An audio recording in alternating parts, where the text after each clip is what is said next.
감동이 넘치게 하소서. 네. 지난 월요일에 우리 교회 직접 장례는 아닙니다만 한국 교계 큰 어른이세요. 우리 수영록교회 원로 목사이신 정필도 목사님께서 소천을 하셨습니다. 그래서 그 장례를 부산 성시화장으로 이렇게 5일장 치르게 되었거든요. 그래서 오늘 이제 천국 환송 예배가 있어서 저도 이렇게 다녀오게 되었는데, 정말 예배당을 가득 메운 성도들, 그리고 각지에서 온 큰 어른이시니까요. 제자 목회자들만 해도 수없이 많고, 그래서 가득 메운 성도들의 환송을 받으며, 정말 장례식장에서 여러분 핸델의 메시아의 할렐루야가 울려 퍼지는 장면은 참 기이하죠.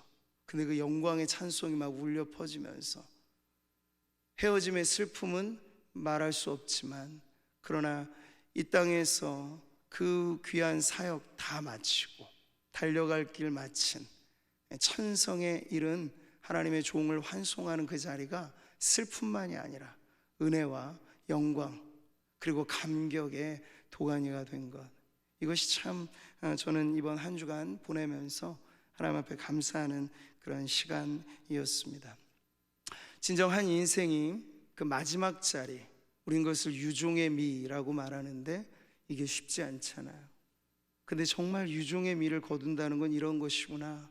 몸소 보여주신 그 어른의 마지막 자리를 보면서 저 역시도 이 길이지, 다른 길이 아니지, 성도로서 또 주의 종으로서 걸어가야 될 길은 마지막이 참 아름다운 인생이지 하는 그런 마음을 다시 한번 되새기는 시간을 갖기도 하였습니다.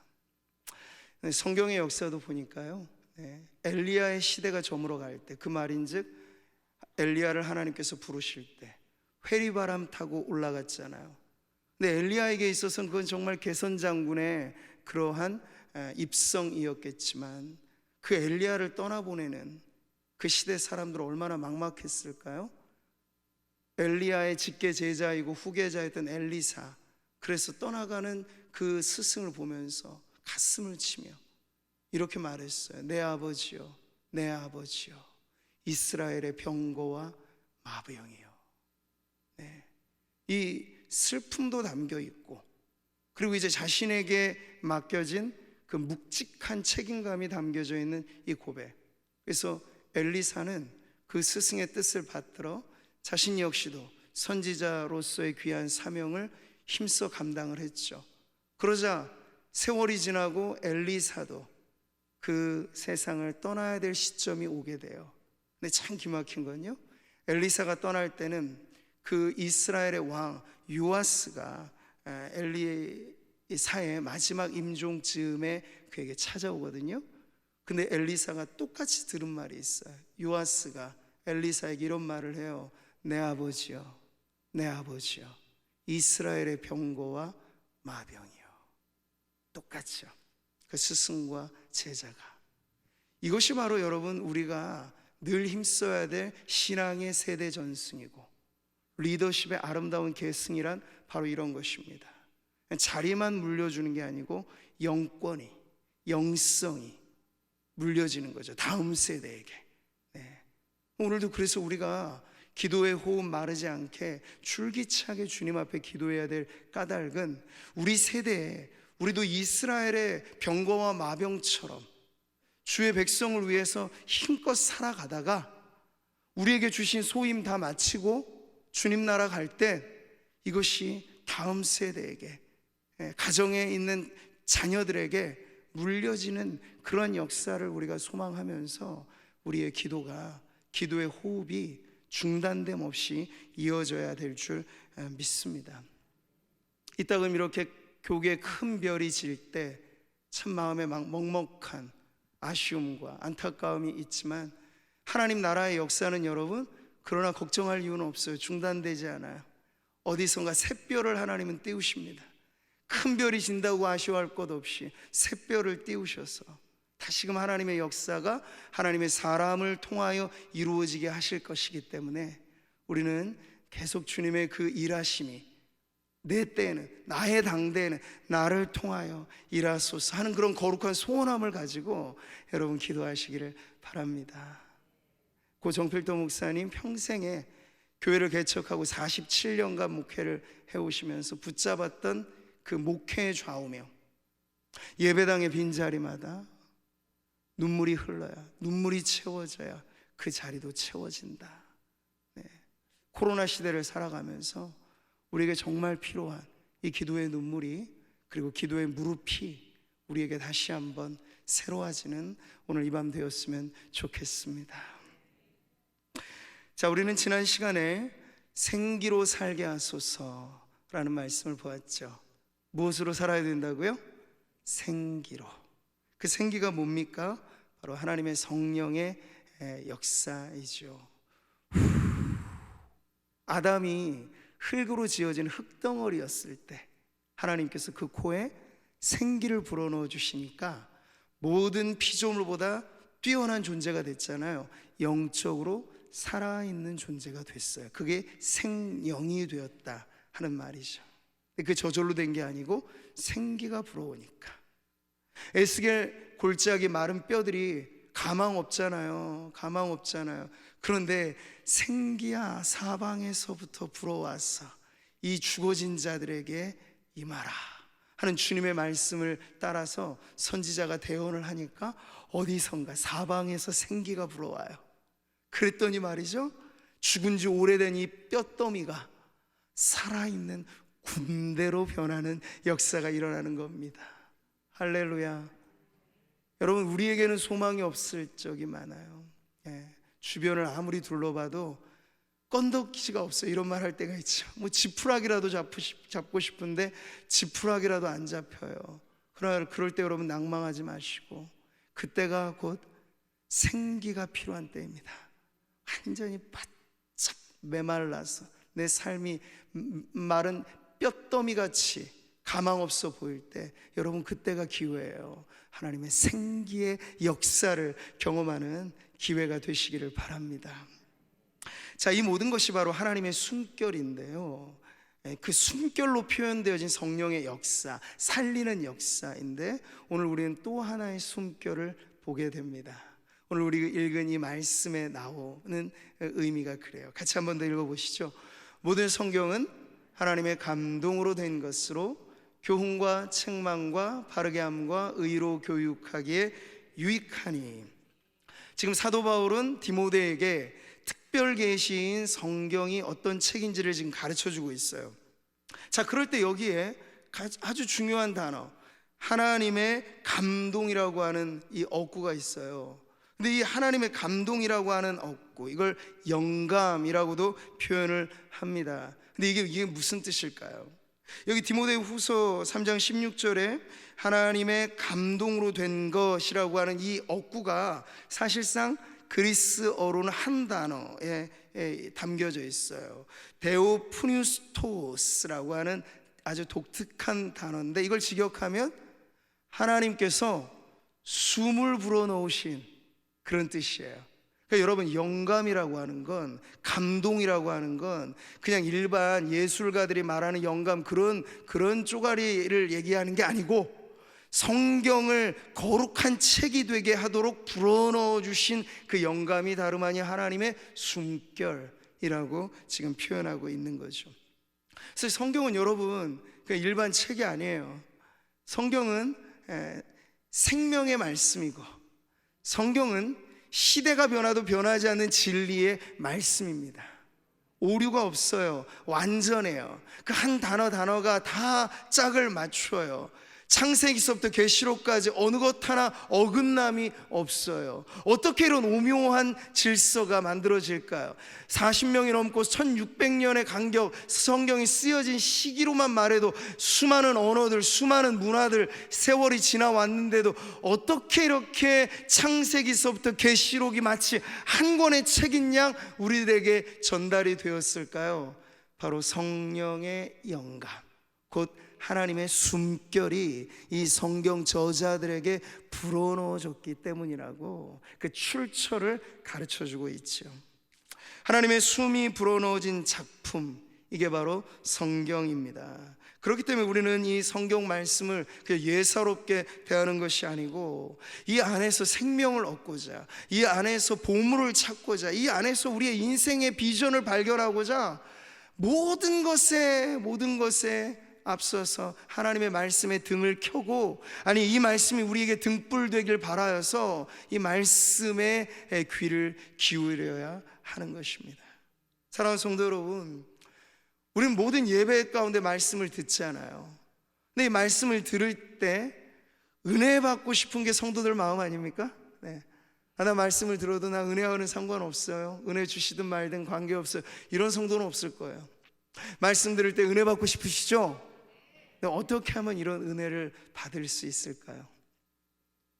성경 다음으로 기독교 고전으로 불려지는 책, 토마스 아 캠피스라는 사람이 쓴 그리스도를 본받아라고 하는 유명한 고전이 있습니다. 그는 영적인 삶의 교훈들을 이 책에 담아 그 당시 수도자들에게, 그리고 많은 일반 성도들에게 도움을 주는 안내 책자를, 일종의 책자를 쓴 거예요. 거기서 성경 읽기에 대한 대목을 그가 가르쳐 줄 때 이런 조언을 합니다. 같이 한번 읽어보실까요? 진리는 성경에 있지 말의 기교에 있지 않습니다. 성경의 각 책은 그 말씀을 쓴 영 안에서 읽어야 합니다. 네, 아멘이에요. 정말 이 뒷부분의 의미가 여러분 아주 중요하죠. 성경을 읽을 때 그냥 우리가 지성을 가지고만, 우리의 배운 학식을 가지고만 성경을 읽는다고 이게 다 읽혀지느냐, 그게 아니고 그 말씀을 쓴 영 안에서, 바로 성령 안에서 성경을 읽을 때 성경이 읽혀질 뿐 아니라 이해되고 깨달아지고, 이것이 우리의 영혼의 피가 되고 살이 되는 줄 믿습니다. 그래서 우리는 성경이 쓰여질 때를 성령의 영감이라고 말하잖아요. 그러면 성경을 읽을 때 필요한 건 뭘까요? 따라해 보겠습니다. 성령의 조명. 조명이란 말이 어렵지 않죠? 여러분 지금 예배당에 여러분이 환하게 저를 보시고 서로를 분간할 수 있는 건 여기에 조명이 켜져 있기 때문입니다. 빛이 비추어질 때 우리가 모든 것을 밝게 할 수 있죠. 성령의 조명이라고 하는 건 바로 그런 것입니다. 그냥 성경을 이 맨 책자에 쓰여진 글자 이 정도만이 아니고 여기에 성령의 조명이 비춰진다라고 하는 것은 주님의 말씀이 살아 움직이는 운동력 있는 좌우의 날선 검보다 예리하여 혼과 관절과 및 이 모든 것을 찔러 쪼개며 낱낱이 드러나게 만드신다라고 하는 그 놀라운 역사가 그냥 일어나는 게 아니고, 여러분이 성령의 조명 가운데 이 영의 진리의 말씀을 보게 될 때 여기서 우리에게 놀라운 감동이 일어나게 되는 거죠. 그래서 성령의 조명으로 성경을 읽을 때 성령의 감화, 감동의 역사가 일어나는 것입니다. 이것을 잘 알았던 사도 바울은 그래서 에베소 교회 성도들에게 축복하며 기도해 줄 때 이 기도를 빼놓지 않는 거예요. 이건 오늘 우리가 우리 자신을 위해서, 교회를 위해서 꼭 기도해야 될 내용인데요, 같이 보시죠. 우리 주 예수 그리스도의 하나님, 영광의 아버지께서 지혜와 계시의 영을 너희에게 주사 하나님을 알게 하시고, 우리가 하나님을 알아가는 데 있어서 우리의 지식과 경험만으로 안 돼요. 어떻게 그 무한하신 하나님을 우리가 알 수 있겠습니까? 그래서 필요한 게 지혜와 계시의 영이에요. 지혜와 계시의 영이 뭡니까? 우리에게 지혜의 빛을 비춰주시고 우리에게 계시의 빛을 비춰주시는 성령의 조명의 역사가 우리에게 있기를 지금 사도 바울은 기도하고 있는 것입니다. 그래야 여러분 말씀을 읽을 때, 말씀을 들을 때 은혜를 받을 수 있는 거예요. 그냥 맨정신만 가지고 은혜를 받는 게 아니고 성령에 취하셔야 돼요. 성령에 충만해져야 돼요. 그러면 듣는 게 달라져요. 네. 여러분, 성경은 믿음으로 읽을 때 올바로 깨달을 수 있잖아요. 근데 그 믿음은 누가 주십니까? 성령님이 주세요. 이제 우리가 그래서 영적인 독서라는 말을 합니다. 렉시오 디비나라는 표현을 쓸 때 그게 다른 독서가 아니에요.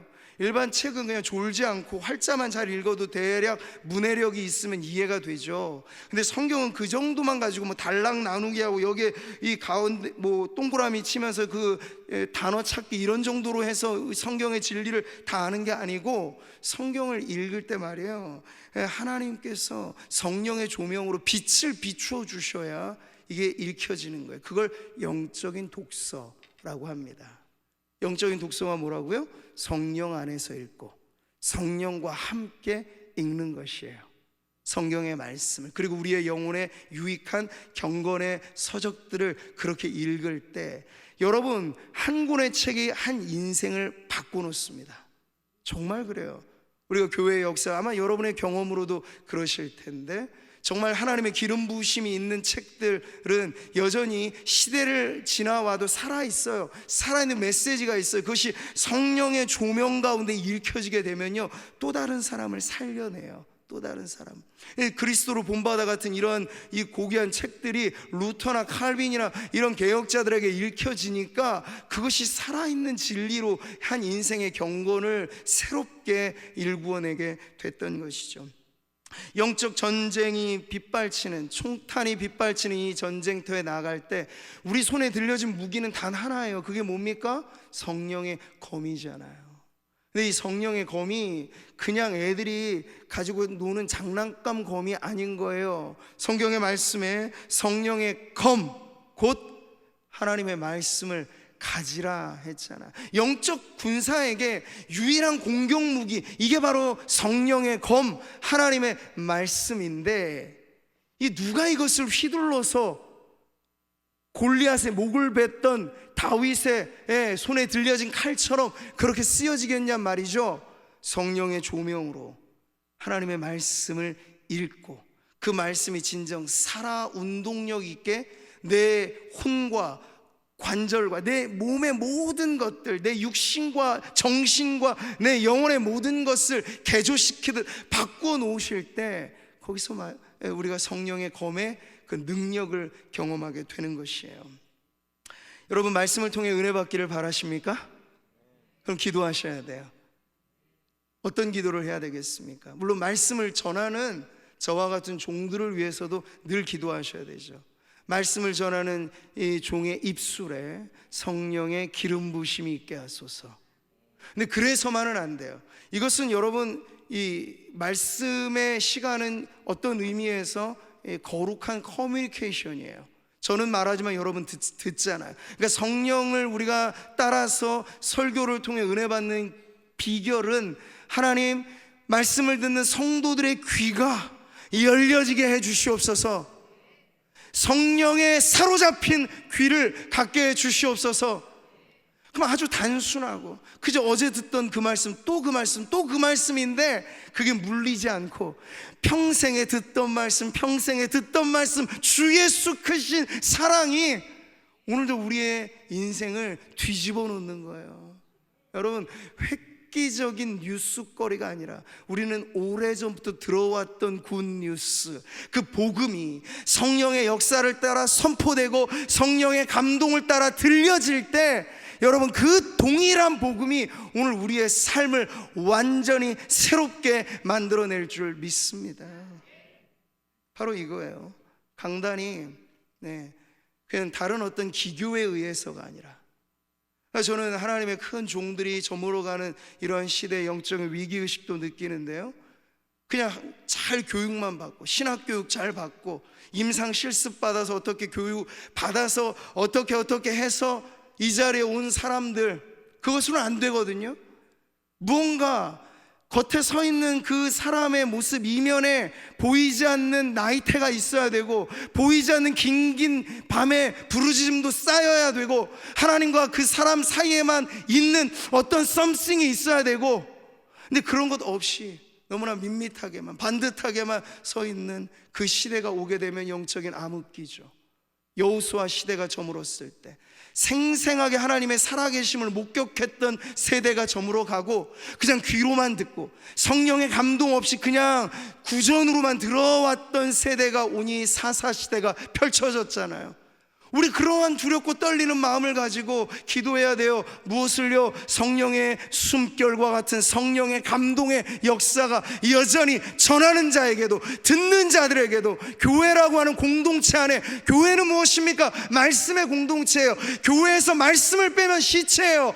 이 말씀이 우리를 살아 숨쉬게 하기 때문인데, 우리를 살아있게 만드는 그 생명의 말씀이 강단에서 생수의 강처럼 흘러나올 수 있도록 성도들이 기도하고, 근데 그래서 우리가 계속해서 엘리야의 시대가 저물어 끝이 아니라 엘리사의 시대가 도래하듯, 모세가 가고 끝이 아니고 여호수아가 일어나듯, 그렇게 하나님께서 계속된 역사를 그 영적인 권위와 하나님의 말씀의 기름 부으심을 통해서 일어나게 할 때 우리에게 유일한 기도의 제목은 성령의 감동이 우리 안에 있게 하소서. 바로 그 기도예요. 여러분, 반드시 믿으시기를 바라는 건 성령의 감동이 있는 곳에 변화의 역사가 일어납니다. 반대의 말도 통하겠죠? 감동이 없으면 변화도 없어요. 요셉의 인생을 보세요. 꿈은 있었죠. 근데 그 꿈이 언제 이루어질지는 모르는 거예요. 그렇게 애굽의 노예로 팔려갔고, 또 모함을 듣고 해서 감옥에 갇혀버린 신세. 근데 여러분, 요셉의 인생이 참 재미난 건 일약, 그 중간 과정도 없어요. 일약 애굽의 총리가 되죠.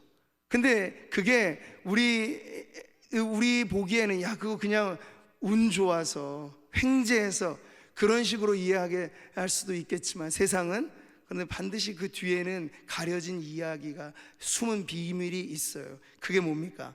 애굽왕 바로를 통해서 하나님은 이런 말씀을 들려주시죠. 같이 읽을까요? 바로가 그의 신하들에게 이르되, 이와 같이 하나님의 영에 감동된 사람을 우리가 어찌 찾을 수 있으리요? 아멘.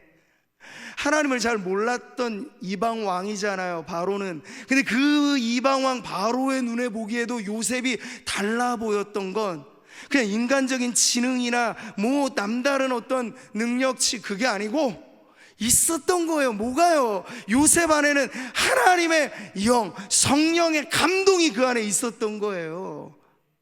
근데 그래서 그를 발탁한 거죠. 바로는 아주 지혜로웠던 거야. 아, 이것이구나. 인기 투표하듯 투표해서 뽑아놓은 사람, 그게 오늘날의 방식이지만, 정말 하나님이 감동을 주셔서 그 감동된 사람을 발탁해내는 건 아무나 못하는 건데, 근데 그 당시에는 하나님께서 역사의 타이밍을 정확히 계산해서 일하실 때 바로의 눈을 여신 거예요. 그래서 그 눈에 요셉이 달리 보인 거죠. 야, 하나님의 영의 감동을 받은 이 사람이 아니고서야 누가 총리가 되겠는가 하여서 세워놓았더니, 그 흉년의 역사를 지나면서 성령에 감동된 요셉이 살리는 역사를 이루어내잖아요. 바로 이것입니다. 성령의 감동은 살리는, 변화의 역사를 일으키는 감동인 줄 믿습니다. 한 개인의 위기를 역전의 기회로 바꾸는 변화뿐만 아니라 우리는 한 공동체, 한 시대도 성령의 감동이 일어나면 변화의 역사가 일어난다는 걸 보아요. 학개서를 보십시오. 그 학개서에 나오는 이스라엘 백성이라고 하는 그 집단의 무리는 참 암울합니다. 네, 이 포로 귀환에서 다시 귀향해 온 그 백성들이 1차적인 그들의 사명은 뭐였습니까? 성전 재건이었어요.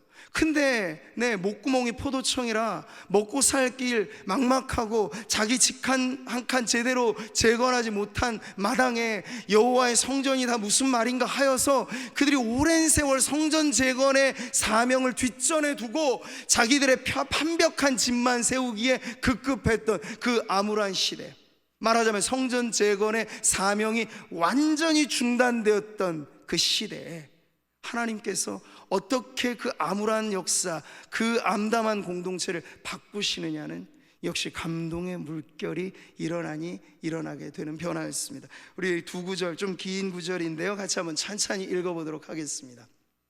그때 여호와의 사자 학개가 여호와의 위임을 받아 백성에게 말하여 이르되 여호와가 말하노니 내가 너희와 함께 하노라 하니라. 여호와께서 스알디엘의 아들 유다 총독 수룹바벨의 마음과 여호사닥 아들 대제사장 여호수아의 마음과 남은 모든 백성의 마음을 감동시키시매 그들이 와서 만군의 여호와 그들의 하나님의 전 공사를 하였으니. 아멘.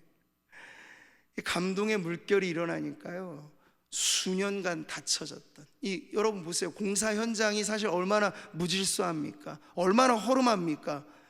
여기 옆에도 우리가 지금 도시개발 공사 지금 계속 되고 있고, 앞에도 이 무슨 정화조 이렇게 만드는 공사하잖아요. 근데 공사가 계속 진행되니까 나중에 완결이 되겠다 싶지만, 만약에 저 허름한 공사 현장 내버려 두고 공사 끝 했다고 하면 얼마나 볼품없겠습니까? 근데 지금 하나님의 성전이 그렇게 방치된 상태였어요, 오래도록. 그런데 하나님께서 어느 한순간 하나님께서 사자로 보내신 학개를 통해서, 다른 말씀도 아니에요, 여호와가 너희와 함께 하노라, 위로일 수도 있고 희망일 수도 있는 이 말씀이 그들에게 전해질 때, 전하는 자에게만이 아니라 듣는 사람, 총독 스룹바벨, 대제사장 여호수아, 그와 함께 있었던 뭇백성들의 마음을 일순간 감동의 물결을 안겨주셨다고 해요. 마음마다 움직임이 일어났다는 거죠. 딱딱하게 굳어졌던 마음이 움직임이 일어났다는 거예요. 그랬더니 말이죠, 우리는 안 돼, 우리가 뭘 하겠어, 이건 우리 때는 어렵고 다음 자식 때나 뭐 가능할까 싶었던 성전 재건의 역사가 단 50여일 만에 완성이 됩니다. 이 엄청난 역사가, 인간의 힘만 가지고는 안 될 거라고 절망했던 역사가 정말 말 그대로 하루아침에 일어나는 이 공동체의 변화, 이 역사의 변화가 바로 성령의 감동을 따라 일어난 변화라고 하는 걸, 여러분, 우리가 말씀을 통해서만 아는 것이 아니라 오늘 우리 공동체의 체험을 통해서도 경험하게 되기를 소원합니다. 우리 교회도 그렇지만요, 모든 교회의 성장기에는 하나님의 비밀이 있어요. 제가 오늘 우리 수영록교회 고 정필도 목사님 이야기를 들려드렸으니까 그 한 가지 더 이야기를 하자면요, 오늘도 가서 추도 천국 환송 예배 때도 생생한 그 육성의 간증이 예배 순서 중에 영상으로 나와서 그런 간증도 듣는 시간이 있었는데요, 수영록교회 이름이 왜 수영록교회냐면 수영 로타리에 세워진 교회이기 때문에 그래요. 그 당시에는 보통 다 지역명으로 하니까, 우리가 상무교회가 그 지역의 이름인 것처럼 말이죠. 근데 거기서 정말 계속 교회가 너무 왕성하게 부흥하니까 이제 새 예배당을 건축해야 될 시기가 온 거예요. 근데 그 근방에서는 안 되고 이제 새 시대가 필요하겠다 해서 해운대 지금의 위치로 옮겨오게 될 때, 그때까지만 해도 물론 교회가 엄청나게 단기간에 수적인 부흥을 이루어서 왕성했습니다만, 그 성도들의 입장에서는 10배 정도의 차이가 나는 예배당을 건축한다는 건 그 정말 힘든 일이었죠. 근데 그 일을 해나갈 때 사람들이 모여서 회의를 하고 은행의 대출, 이자 어떻게 가능한지 그것 먼저 따지고는 답이 안 나오는 얘기예요. 그럴 때 여러분, 역사는 어떻게 일어나는지 아십니까? 정필도 목사님이 그 문제를 가지고 결국 목회하는 그 목회자의 기도에 무릎에 달려 있는 거니까 기도를 하면서 하나님의 응답을 받아요. 구름대처럼 몰려오는 하나님의 백성들에 대한 환상과 비전의 응답을 받아, 되겠구나, 하나님께서 명하신 일이구나 하면서 이제 시작을 하는데, 그런 여러분, 인간적인 부담으로 마른 행주 짜내듯이 없는데 꽉꽉 짜내고 막 억지로 작정시키고, 그게 아니고 그분은 늘상 하는 간증이 그거예요. 성도들에게 이게 인간적인 부담이 되는 게 아니고 거룩한 기대감을 갖게 하도록, 많이 가진 성도, 적게 가진 성도 다 있잖아요. 근데 모두가 다 이 일에 동참해야만 아름다운 성전은 건축되기 때문에 모든 성도들에게 기도하면서 이렇게 고백하게 했어요. 하나님, 주시면 드리겠습니다. 하나님께서 저에게 주시면 제가 바치겠습니다. 여러분, 이거 쉽지 않아요. 없는 것 쥐어짜게 하는 게 아니고, 하나님 저에겐 지금 아무것도 없습니다, 이렇게 시작할 수 있죠. 내 통장에 잔고가 없습니다, 아니 마이너스입니다. 근데 거룩한 성전을 짓는 이 일에 나를 쓰시겠다 하여 내가 기도하며 주님 앞에 간구할 때 내게 부어주시는 은혜가 있는 줄 믿습니다. 그것을 주시면 하나님의 은혜인 줄 알고 주시는 은혜인 제가 바치겠습니다. 이건 어려운 일이 아닌 거예요. 그랬더니 말이죠, 그 엄청난 예배당이 완공될 때 빛 하나 지지 않고, 뿐만 아니고 짓고 나서도 넘치도록 그게 부어져서 교육관까지 지어버렸어요. 이게 한국 교회의 길이 남을 그러한 간증이 아니고 무엇이겠습니까? 여러분, 우리 교회도 예배당이 이쪽으로 옮겨지기 전의 역사를 아시는 장로님들, 성도님들이 다 여기 계세요. 그 벽돌 한 장 한 장이 그냥 올려진 게 아니라고요. 아니, 박정희 대통령이 무슨 감동을 받으셔가지고 자기의 사비를 털어가지고, 저 옛날에 두 번째 건축할 때 그 예배당 지을 때 그 사비를 털어놓겠어요? 우리는 거기서 교회를 사랑하시는 하나님께서 누군가의 마음에 감동해, 마치 옛날 성전을 재건할 때 느부갓네살의 다리오 왕, 이런 시대 왕들의 마음도, 이방 왕의 마음에도 감동을 주셔서 성전 재건의 자원들을 끌어당겨 주신 것처럼 우리에게도 그런 간증이 있잖아요. 그래서 저는 큰 그릇은 오래 빚는다, 그런 말처럼 우리가 급하게 지금 우리가 지금 당면한 현안으로서 뭐 건축의 문제들도 있습니다만 급해서 될 문제가 아니에요. 계속 기도하고 또 성도들과 같이 기도하기를 바라는 건 감동의 물결이 일어나기를 바라는 것입니다. 그게 있으면 돼요, 여러분. 그게 있으면 돼요. 처음에 성막을 지을 때도 갓 애굽에서 탈출한 백성들에게 뭐 가진 게 있겠어요? 물론 주님은 그것까지를 다 감안하고 이 출애굽 엑소도스 할 때 애굽의 사람들에게 금 패물을 왕창 다 그들에게 그냥 거저 던져주듯이 받도록까지 하셨어요. 근데 그 용도가 어디에 쓰여질지는 모른 채로, 근데 나중에 알게 해주셨죠. 그 허허벌판 광야에서 성막을 지으려 하실 때 어디서 이 자원이 있어서 성막을 짓겠는가 했는데 어디선가 그게 나오는 거예요. 그랬더니 나중에는 급기야 모세가 손사래를 치면서 여러분들이 이제 그만 가져오십시오. 짓기에 충분할 만큼 넘치도록 남아서 이제는 안 되겠으니 여러분 가져가십시오. 이럴 정도의 역사가 일어나게 되는 것입니다. 교회가 큰 일을 하려 할 땐 인간의 방법을 접어야 돼요. 그게 빠른 길이에요. 그리고 하나님의 방법에 서야 돼요. 하나님의 방법은 감동의 역사예요. 저는 봅니다. 그것을 코로나 시기에도 어려운 성도들의 가정살림 일들 속에서도 간증거리가 나오는 걸 봐요. 네. 교회를 사랑하고 몸된 교회를 위해서 드리고 바치는 그 작은 손길이 그냥 이루어지는 게 아니고 하나님이 감동을 주시기 때문에. 그래서 교회가 은혜를 경험하는 방법은 보이지 않는 영적인 자원도 있지만 교회는 교회에 흐르는 재정과 예산의 쓰임에서도 하나님의 일하심을 볼 수 있어요. 그게 그냥 나오는 게 아니거든요. 성도들이 은혜를 받아서, 감동을 받아서, 무명의 성도들도 십시일반 모두가 다 함께 아름다운 감동의 물결이 일어나게 되면요, 첫 성막의 역사처럼, 그리고 오늘 우리가 말씀에 보았던 시대마다 일어났던 놀라운 교회의 역사처럼 우리 구미 상무교회 앞으로의 그 미래도 하나님의 감동의 물결로 일어나는 변화의 역사가 있게 될 줄 믿습니다. 조바심 내지 마시고 기도하세요. 더 많이 기도가 꽉꽉 채워지고. 그래서 저는 제가 정말 충만한 하나님의 감동에 휩싸이고, 저와 함께한 장로님들이 충만한 감동의 도가니에 휩싸이고, 그리고 이 물결이 성도들 모두에게 전이 되면 그때가 된 거라고 믿고, 그때 일을 하면 하나님께서 놀라운 역사를 이루실 줄 믿습니다. 시대는 변하지만 하나님의 방법은 변하지 않습니다. 하나님은 오늘도 은혜의 바람을 일으키시고 성령의 감동의 물결이 일어나게 하시고, 그럴 때 우리에게 노져가라고 말씀하세요. 맞바람 치는 곳을 역류하듯 가는 거 얼마나 힘들어요. 그는 순풍에 돛을 달면 그 방향이 얼마나 힘차게 쾌속으로 가겠습니까? 바로 그 길입니다. 감동의 물결이. 오늘 성도님들의 인생에 불어오면 여러분의 인생에도 없던 일이 생기고 막혔던 길이 뚫리고 하나님의 역사는 다시 한번 새로운 우리의 삶의 지대로 우리를 옮겨주실 줄 믿습니다. 우리는 만남을 통해서 복을 경험하잖아요. 믿으시나요?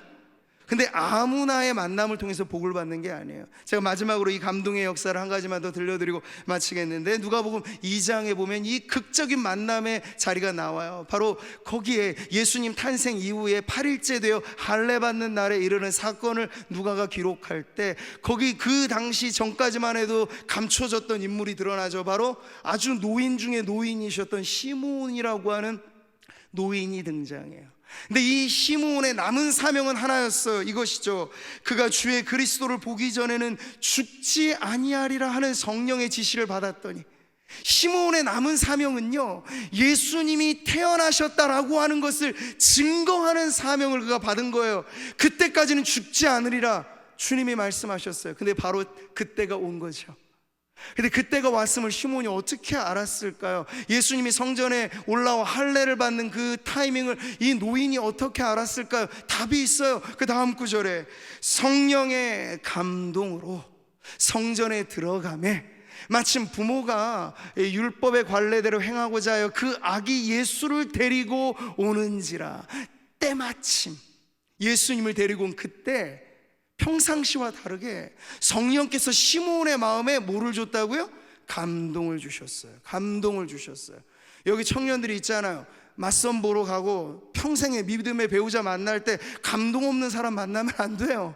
감동이 있어야 돼요. 그러니까 기도를 해야 돼요. 이 사람이 내 짝인지 아닌지 하나님 감동을 주시옵소서. 그래야 그 감동 있는 만남이 복이 되는 것입니다. 사업하는 분들이 있죠. 사업은 어떤 파트너를 만나느냐에 따라 동업도 그렇고 사업의 길이 열리기도 하고 망하기도 합니다.